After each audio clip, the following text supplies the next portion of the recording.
Halo sahabat Bunda, selamat datang di channel kami. Di sini, kita akan berbagi cerita penuh emosi, mulai dari tawa hingga air mata. Dalam kisah-kisah yang terinspirasi dari pengalaman hidup nyata. Jangan lewatkan setiap cerita menyentuh yang akan membuat hati Anda terasa lebih hidup. Yuk, tekan tombol like dan subscribe sekarang juga. Saya doakan buat sahabat Bunda yang sudah like dan subscribe semoga selalu dilancarkan rezeki dan segala urusannya, amin ya robbal alamin. Mari kita mulai perjalanan penuh makna ini bersama. Selamat menikmati kisah-kisah yang kami sajikan.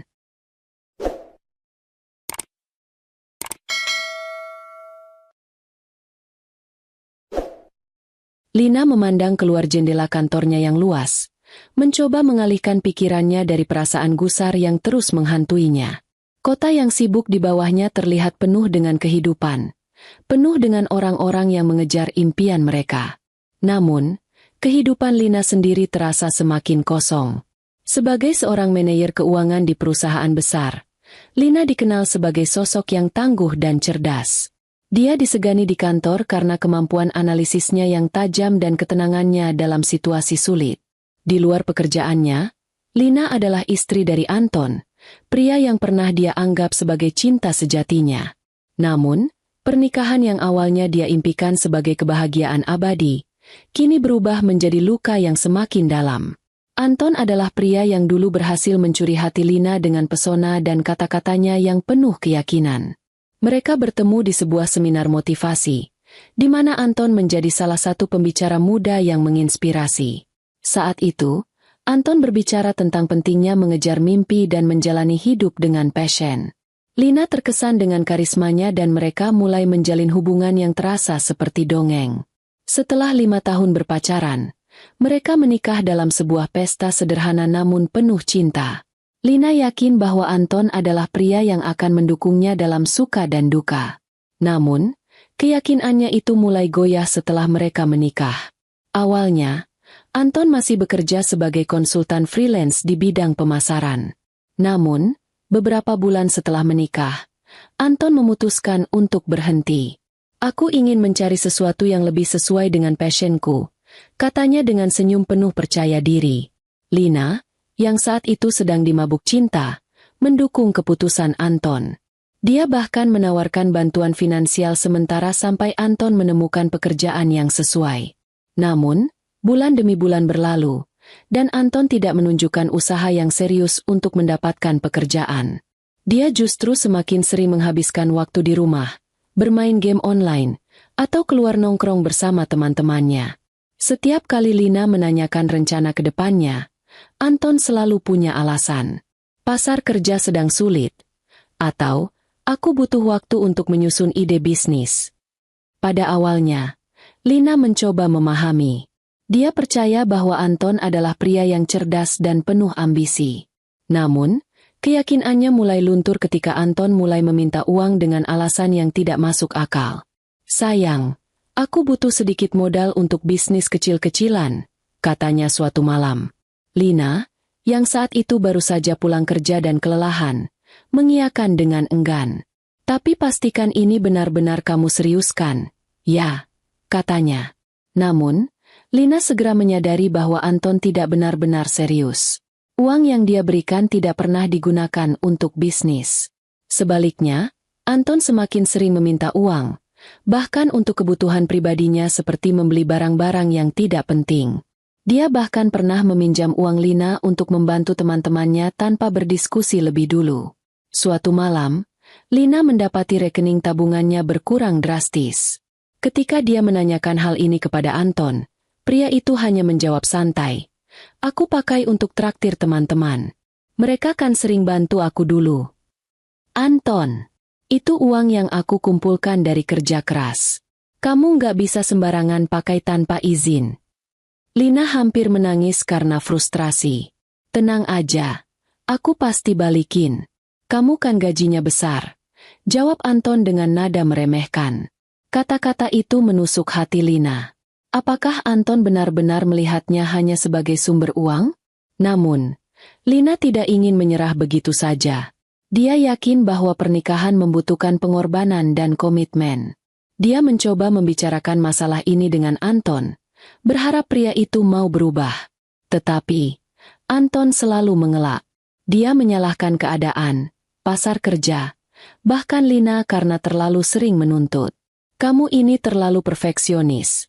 Lina, aku ini suamimu, bukan bawahanmu, katanya suatu malam dengan nada tinggi. Lina hanya terdiam.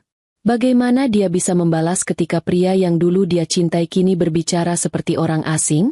Masalah ini tidak hanya dirasakan oleh Lina. Ibunya, yang sering mengunjungi Lina di akhir pekan, mulai menyadari perubahan dalam rumah tangga putrinya. Suatu hari, saat mereka sedang minum teh di dapur, ibunya berkata, "Lina, kamu yakin Anton itu benar-benar pasangan yang tepat? Sejak menikah, kamu terlihat semakin terbebani." Lina menatap ibunya dengan tatapan kosong. Dia tidak ingin ibunya khawatir, tetapi kata-kata itu mencerminkan kebenaran yang dia coba abaikan. "Ibu, Anton cuma butuh waktu. Aku yakin dia akan menemukan jalannya," jawab Lina, meskipun hatinya sendiri mulai ragu. Namun, realitas semakin sulit diabaikan. Suatu malam, Anton meminta Lina membelikannya ponsel baru. Lina, yang sudah jenuh dengan semua permintaan Anton, menolak. "Anton, ponselmu masih bagus. Aku nggak bisa terus-menerus memenuhi semua keinginanmu." Jawaban Lina membuat Anton marah. "Lina, kamu ini istri macam apa? Aku cuma minta sedikit kenyamanan. Kamu kan bisa cari uang lebih banyak lagi kalau mau," bentaknya. Lina terdiam. Kata-kata Anton terasa seperti tamparan keras. Dia sadar bahwa Anton tidak lagi memandangnya sebagai pasangan hidup, tetapi sebagai sumber finansial semata. Air mata mengalir di pipinya, tetapi dia tidak ingin Anton melihatnya menangis. Malam itu, Lina tidur dengan perasaan hancur. Dia mulai bertanya-tanya, apakah semua pengorbanannya untuk Anton sia-sia? Apakah dia telah salah memilih pasangan hidup? Pagi harinya, Lina mencoba menenangkan diri. Di depan cermin, dia berusaha tersenyum, tetapi bayangannya sendiri terlihat asing. "Aku harus tegas," bisiknya kepada diri sendiri. Dia tahu, jika terus membiarkan Anton, hidupnya akan semakin hancur. Namun, Lina tidak tahu bagaimana cara keluar dari lingkaran ini. Dia merasa terjebak dalam pernikahan yang seharusnya menjadi sumber kebahagiaan, tetapi kini hanya membawa luka dan kekecewaan. Meski begitu, Lina bertekad untuk mencari solusi. Dia tidak ingin menyerah begitu saja, meskipun hatinya sudah hampir menyerah. Hari itu, Lina memutuskan untuk pulang lebih awal dari biasanya. Bukan karena pekerjaannya selesai, tetapi pikirannya terlalu kacau untuk fokus. Di perjalanan, dia berpikir keras tentang langkah apa yang harus diambil untuk menyelesaikan masalah dalam rumah tangganya. Dia mencintai Anton, tetapi rasa cinta itu perlahan berubah menjadi beban. Apakah dia masih harus bertahan? Sesampainya di rumah, Lina menemukan Anton sedang bersantai di sofa, memainkan game di ponselnya. Sebungkus makanan cepat saji dan kaleng soda berserakan di meja ruang tamu. Melihat pemandangan itu, rasa marah yang selama ini dia pendam mulai muncul. "Anton," panggil Lina dengan nada tegas. Pria itu hanya melirik sekilas tanpa menghentikan permainan di ponselnya. "Kita harus bicara." "Ngomong aja," jawab Anton santai. Matanya tetap terpaku pada layar ponselnya. "Lihat aku," kata Lina sambil melipat tangan di dadanya. Suaranya yang tegas membuat Anton akhirnya menoleh. Dia tampak terganggu. "Apa lagi sih, Lina? Aku lagi sibuk." "Sibuk? Bermain game? Sementara aku yang bekerja keras setiap hari untuk menafkahi rumah tangga ini," kata Lina, nadanya semakin meninggi. "Anton, aku sudah tidak tahan dengan sikapmu. Apa sebenarnya tujuanmu dalam hidup ini? Sampai kapan kamu mau bergantung padaku?" Anton mengerutkan kening, terlihat kesal dengan pertanyaan Lina. "Lina, aku ini suamimu. Wajar kan kalau aku mengandalkan kamu? Kamu istri yang sukses, sementara aku sedang mencari jalan hidupku." "Sedang mencari? Sudah 2 tahun. Anton, 2 tahun kamu hanya duduk di rumah, bermain game, nongkrong, dan meminta uang dariku. Aku sudah habis kesabaran, ujar Lina dengan nada penuh emosi. Anton meletakkan ponselnya dan menatap Lina dengan pandangan tajam. Kamu pikir aku senang hidup seperti ini? Aku cuma butuh dukunganmu. Tapi kamu malah menekan aku seperti ini. Lina tertawa sinis. Dukungan? Apa yang kamu lakukan dengan semua uang yang aku berikan untuk modal bisnismu? Semua ide bisnismu hanyalah alasan untuk menghabiskan uang tanpa tanggung jawab. Aku sudah cukup mendukungmu, Anton. Tapi aku juga manusia. Aku punya batas. Anton terdiam. Wajahnya menunjukkan kemarahan, tetapi dia tidak memiliki jawaban. Dalam hati, Lina merasa lega karena akhirnya dia mengungkapkan perasaannya. Tetapi dia juga merasa sedih, karena percakapan ini mengungkapkan betapa jauhnya mereka telah terpisah. Malam itu, Lina tidur dengan pikiran yang masih bergolak.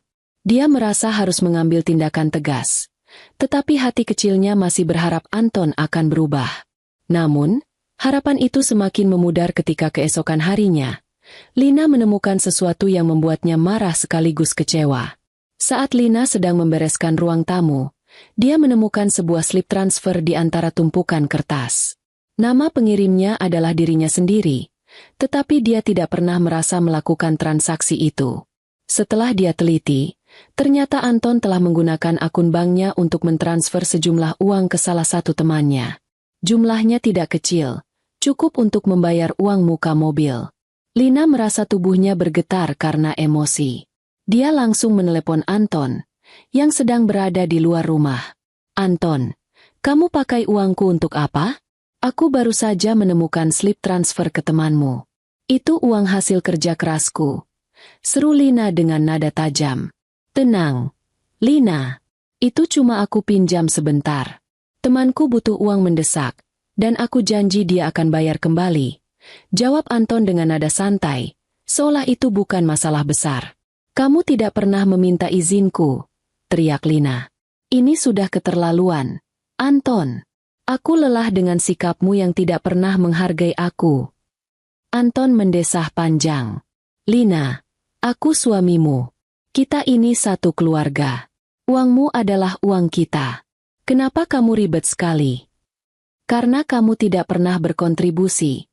Anton, kamu hanya mengambil tanpa memberi. Lina merasakan air matanya mengalir. Aku tidak tahan lagi hidup seperti ini. Aku tidak akan membiarkanmu memanfaatkan aku lebih lama lagi. Percakapan itu berakhir dengan Anton membanting telepon. Lina merasa campur aduk.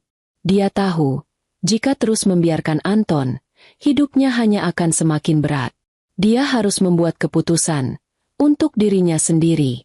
Di hari-hari berikutnya, Lina mulai bersikap lebih tegas. Dia membuka rekening bank baru tanpa memberitahu Anton.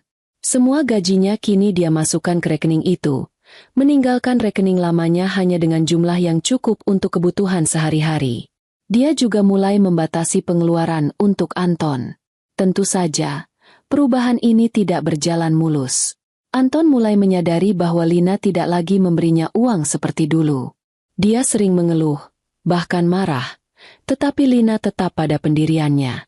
Anton, aku tidak akan terus-menerus mendukungmu jika kamu tidak mau berusaha. Ini bukan pernikahan yang sehat, kata Lina suatu malam ketika Anton kembali meminta uang untuk keperluan yang tidak jelas. Jadi sekarang kamu mau menyerah?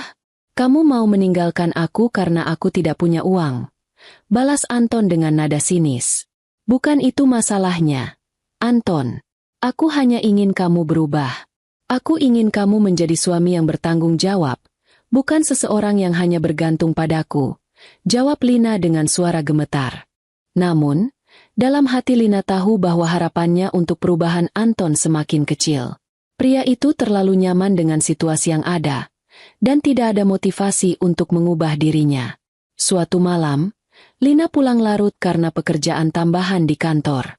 Ketika dia sampai di rumah, dia mendengar suara tawa dari ruang tamu. Saat dia melangkah masuk, dia melihat Anton bersama beberapa temannya, bermain kartu dengan tumpukan kaleng bir di meja. Anton, apa yang kamu lakukan? Ini rumah, Bukan tempat nongkrong, seru Lina. Anton hanya tertawa dan berkata, "Tenang, Lina. Kita cuma bersenang-senang.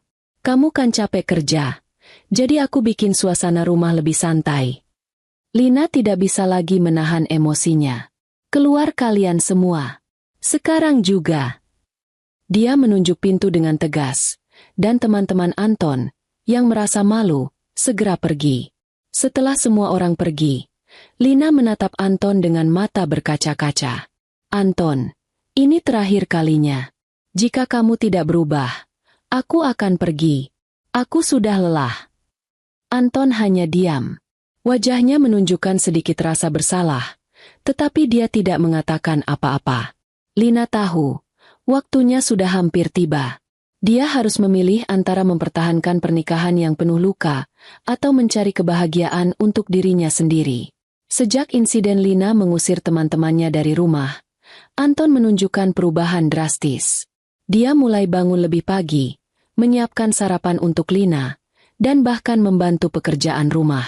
Untuk pertama kalinya dalam pernikahan mereka, Lina merasakan Anton benar-benar hadir sebagai pasangan yang peduli. "Pagi, sayang. Aku buatkan roti panggang dan kopi. Semoga kamu suka," kata Anton suatu pagi sambil meletakkan nampan di meja makan. Lina menatap Anton dengan perasaan campur aduk. "Kamu bangun pagi?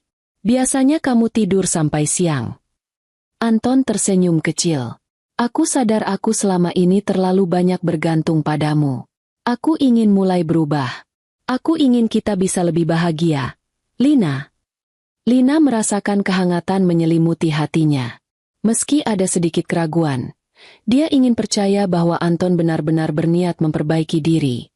Untuk pertama kalinya setelah sekian lama, dia merasa pernikahan mereka masih punya harapan. Hari-hari berikutnya, Anton terus menunjukkan sikap yang lebih baik. Dia bahkan mulai menunjukkan inisiatif untuk mencari pekerjaan.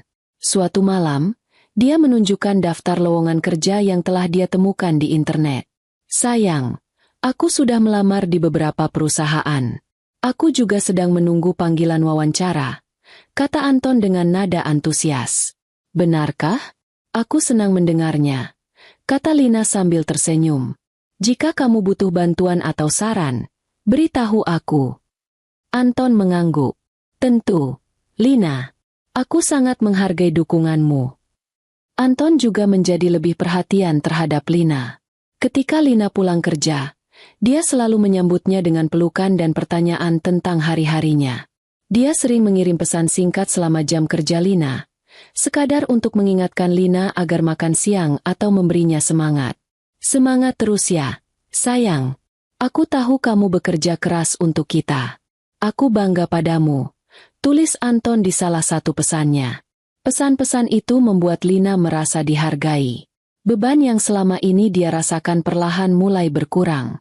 Suatu malam, Anton mengajak Lina duduk bersama untuk membicarakan rencana masa depan mereka. Dia mengatakan ingin membuka usaha kecil di bidang kuliner, karena dia merasa itu adalah sesuatu yang bisa dia tekuni. "Aku sudah mencari tahu tentang modal awal dan peralatan yang dibutuhkan," kata Anton sambil menunjukkan catatan kecil yang dia buat. "Kalau usahanya berjalan lancar, aku bisa membantu meringankan bebanmu." Lina merasa tersentuh. "Ide yang bagus, Anton. Aku akan mendukungmu sepenuhnya. Beritahu aku apa yang kamu butuhkan." Anton tersenyum lega. "Terima kasih, Lina. Aku beruntung memiliki istri sepertimu." Mereka menghabiskan malam itu dengan membahas detail rencana usaha tersebut. Lina merasa optimis bahwa perubahan Anton adalah nyata dan tulus. Dalam beberapa minggu, Anton terus menunjukkan usahanya.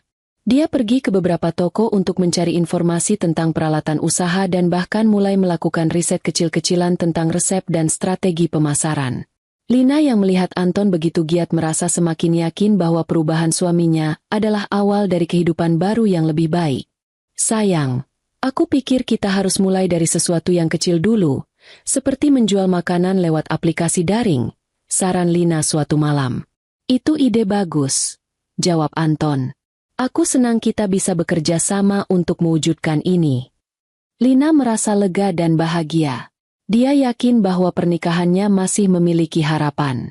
Anton terlihat begitu berusaha, dan Lina percaya bahwa usaha itu berasal dari ketulusan. Namun, di balik perubahan Anton, ada niat tersembunyi. Perubahan sikapnya bukan karena dia ingin menjadi suami yang lebih baik, tetapi karena dia takut kehilangan kenyamanan hidupnya. Setelah Lina membatasi akses keuangan, Anton mulai merasa cemas. Dia tahu, jika Lina benar-benar meninggalkannya, dia akan kehilangan gaya hidup yang selama ini dia nikmati tanpa usaha.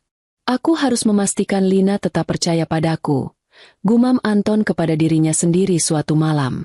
Dalam hati, dia sudah merencanakan cara untuk mengambil kembali kendali.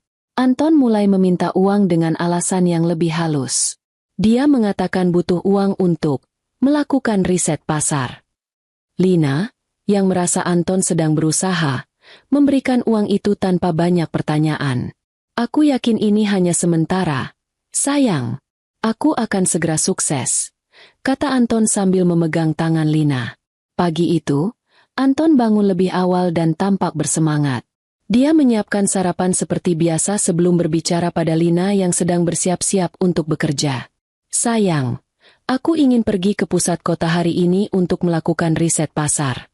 Aku ingin melihat peluang usaha di sana, kata Anton dengan nada meyakinkan. Lina tersenyum mendengar niat Anton. Itu ide bagus. Semoga kamu menemukan sesuatu yang bermanfaat, katanya. Dia bahkan memberikan uang tambahan untuk ongkos dan kebutuhan Anton. Terima kasih, Lina. Aku akan membuatmu bangga, jawab Anton sambil mengecup kening istrinya. Lina merasa lega. Dia percaya bahwa Anton benar-benar berubah dan berusaha untuk masa depan mereka. Setelah Anton pergi, Lina pun berangkat ke kantor seperti biasa. Hari itu, Lina harus menghadiri rapat penting dengan salah satu kliennya di sebuah hotel mewah di pusat kota. Setelah rapat selesai, Lina memutuskan untuk mampir ke pusat perbelanjaan terdekat untuk membeli hadiah ulang tahun untuk temannya. Saat sedang berjalan melewati deretan toko perhiasan, langkah Lina terhenti. Matanya menangkap sosok yang sangat familiar di salah satu toko. Dia melihat Anton, suaminya, sedang berbicara dengan seorang wanita yang berpenampilan anggun. Wanita itu mengenakan gaun elegan dan sepatu hak tinggi. Dia tertawa kecil sambil menggandeng mesra lengan Anton. Di tangan wanita itu, terdapat bungkusan perhiasan dari toko yang baru saja mereka kunjungi. Jantung Lina berdegup kencang. Dia tidak bisa mempercayai apa yang dilihatnya. Lina merasa tubuhnya membeku. Tetapi dia memaksa dirinya untuk mendekat agar bisa memastikan apa yang sebenarnya terjadi. Dari jarak beberapa meter, Lina bisa mendengar percakapan mereka dengan jelas, meski bising suara pengunjung pusat perbelanjaan mencoba mengalihkan fokusnya. Sayang, kalung ini pasti akan membuatmu semakin cantik, ujar Anton sambil tersenyum lembut, seolah kalimat itu keluar begitu natural dari bibirnya. Wanita di sampingnya, mengenakan gaun elegan berwarna krem dengan riasan yang mempertegas kecantikannya, tertawa kecil. Tawa itu terdengar genit dan penuh keakraban. Kamu memang paling tahu cara memanjakan aku, balasnya, menggandeng tangan Anton dengan mesra. Kata-kata itu seperti petir di siang bolong bagi Lina. Dunianya terasa hancur dalam sekejap. Bagaimana bisa? Pria yang selama ini ia dukung dan percayai, yang beberapa jam lalu memeluknya sambil mengatakan bahwa dia ingin memperjuangkan masa depan mereka, kini berdiri dengan wanita lain, penuh kasih dan kemesraan yang seharusnya hanya milik Lina. Tubuh Lina terasa lemas. Tangannya gemetar hebat, tetapi dia mencoba untuk tetap berdiri tegak. Rasa sakit yang mengoyak hatinya seolah tak mampu ia tunjukkan saat itu. Dengan tangan bergetar, dia merogoh ponselnya dari dalam tas.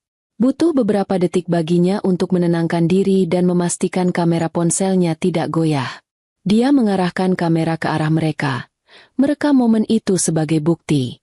Bukan untuk sekadar menyimpan luka, tetapi untuk dirinya sendiri, agar tidak ada lagi keraguan tentang apa yang dia lihat.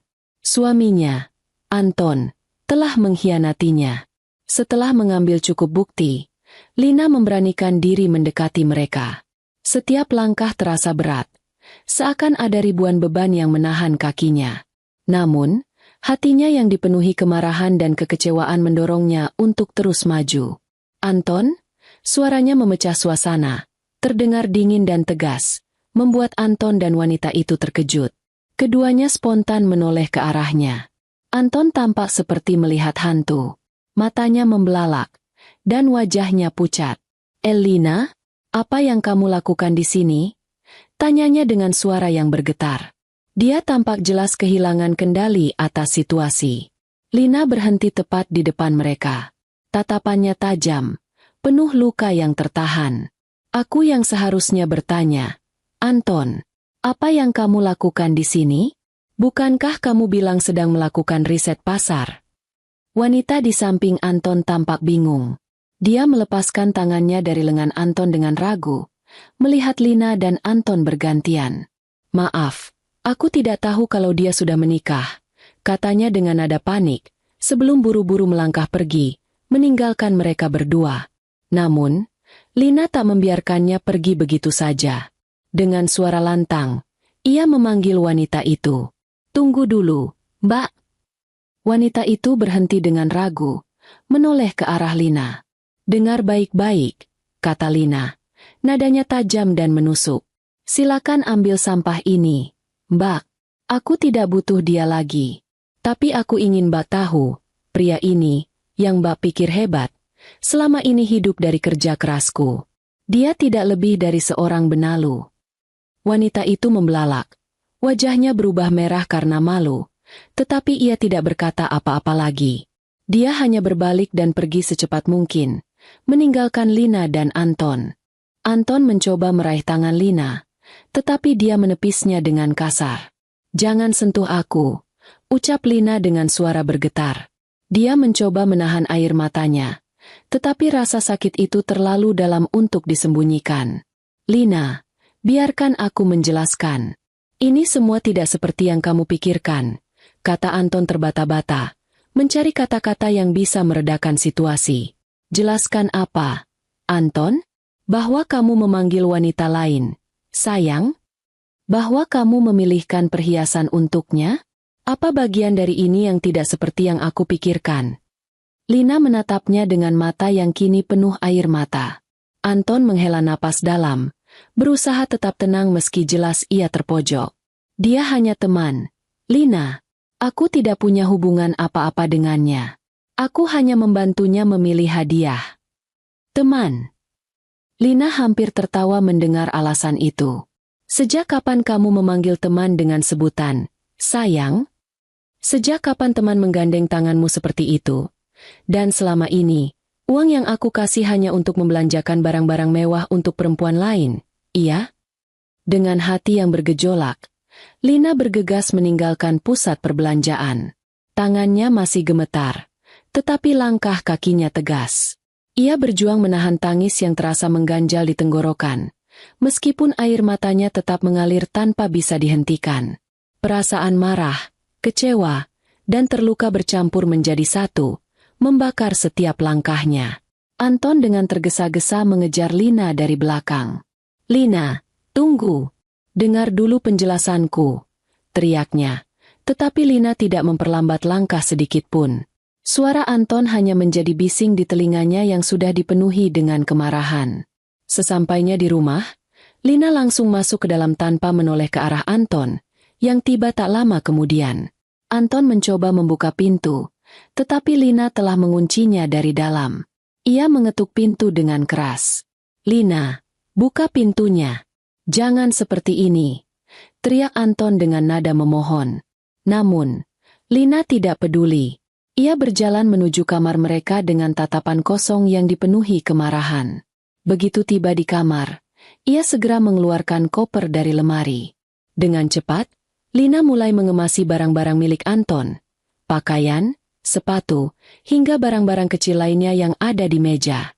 Setiap gerakannya penuh dengan amarah yang tertahan. Anton terus mengetuk pintu di luar. Suaranya semakin keras. "Lina, kumohon, buka pintunya. Jangan ambil keputusan saat sedang marah.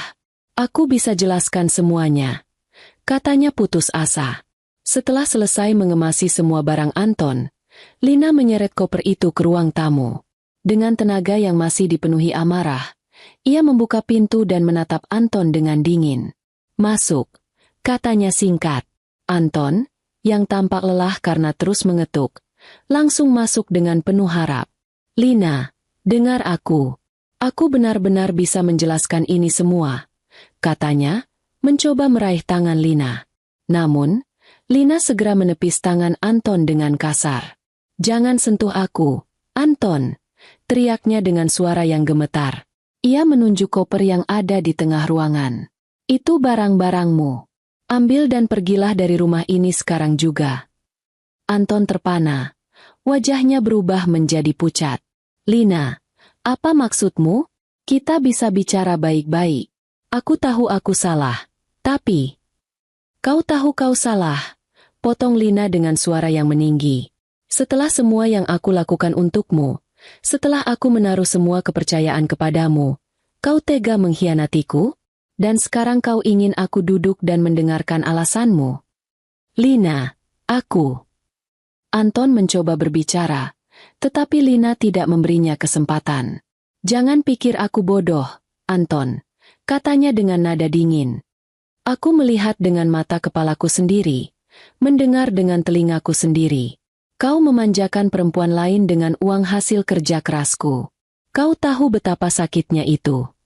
Suaranya mulai bergetar, tetapi ia mencoba tetap tegar. Anton meraih kepala dengan kedua tangannya, terlihat frustasi. "Aku hanya hilaf. Lina, aku tidak bermaksud seperti ini. Aku mencintaimu." Lina tertawa kecil, tetapi tawanya penuh sinisme. "Cinta? Kalau ini yang kau sebut cinta, aku tidak butuh. Kau hanya menggunakan aku, Anton. Semua perhatian, semua janji-janji manismu hanyalah kebohongan untuk membuatku tetap membiayai hidupmu." Anton mendekat, mencoba memohon. "Lina, aku bisa berubah. Beri aku satu kesempatan lagi. Demi kita, demi pernikahan kita." Namun, Lina hanya menggelengkan kepala. "Kesempatan? Aku sudah memberimu terlalu banyak kesempatan, Anton. Dan kau selalu menyia-nyiakannya." Ia menyeret koper itu ke pintu, membukanya, lalu melemparkan koper itu keluar. Suara roda koper yang menghantam lantai terdengar keras, seolah menjadi penegasan dari keputusan Lina. "Ambil barang-barangmu, Anton, dan pergilah. Aku tidak ingin melihatmu lagi," ucap Lina dingin. Air matanya mengalir deras di pipinya. Meski hatinya sakit, ia tahu ini adalah keputusan yang harus ia ambil.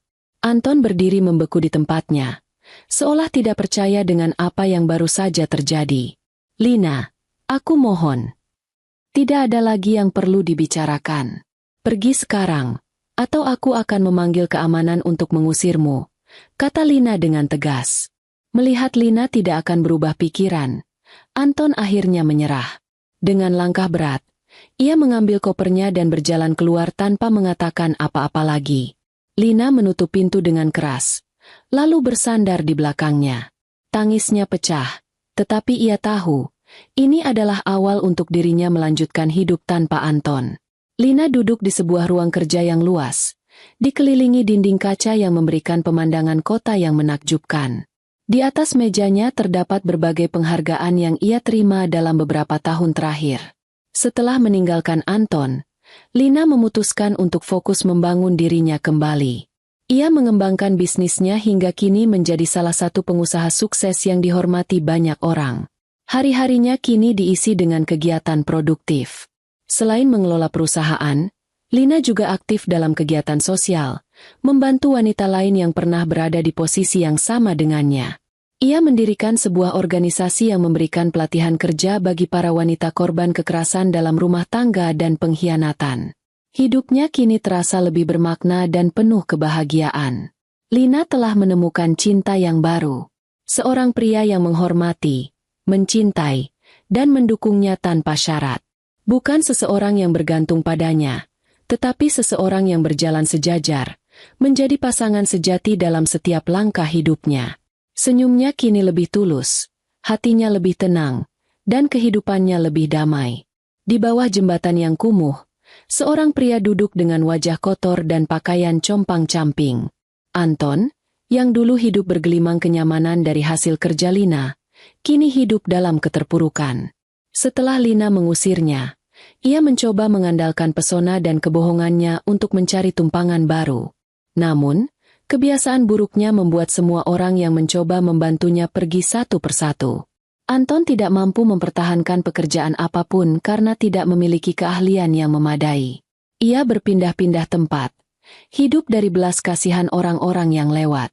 Dulu, ia selalu mengandalkan Lina untuk membayar kebutuhannya, dan kini, ketika Lina tidak ada lagi dalam hidupnya, Anton tidak tahu bagaimana harus bertahan. Ia pernah mencoba mendekati Lina kembali, berharap mendapatkan maaf dan bantuan. Namun, Lina sudah terlalu jauh dari masa lalu itu. Ketika Anton berdiri di depan kantornya suatu hari dengan tampang memelas, Lina hanya menatapnya dingin dari balik kaca mobilnya. Tanpa sepatah kata, ia pergi meninggalkan Anton, menegaskan bahwa tidak ada ruang lagi untuknya di kehidupan Lina. Anton yang dulu merasa Lina adalah sumber kehidupannya kini menyadari, tetapi sudah terlambat, bahwa ia telah menyia-nyiakan kesempatan besar dalam hidupnya. Sementara itu, Lina terus melangkah maju, membangun kebahagiaan yang sejati tanpa melihat ke belakang. Hidup memberikan pelajaran yang adil. Bagi mereka yang berusaha, ada hasil yang membanggakan. Bagi mereka yang hanya mengambil keuntungan, ada kehampaan yang abadi. Lina tersenyum bahagia di teras rumah barunya, dikelilingi keluarga kecilnya yang penuh cinta. Di tempat yang jauh, Anton duduk sendirian, meratapi hidupnya yang tanpa arah. Hidup telah memberikan jawaban kepada mereka berdua.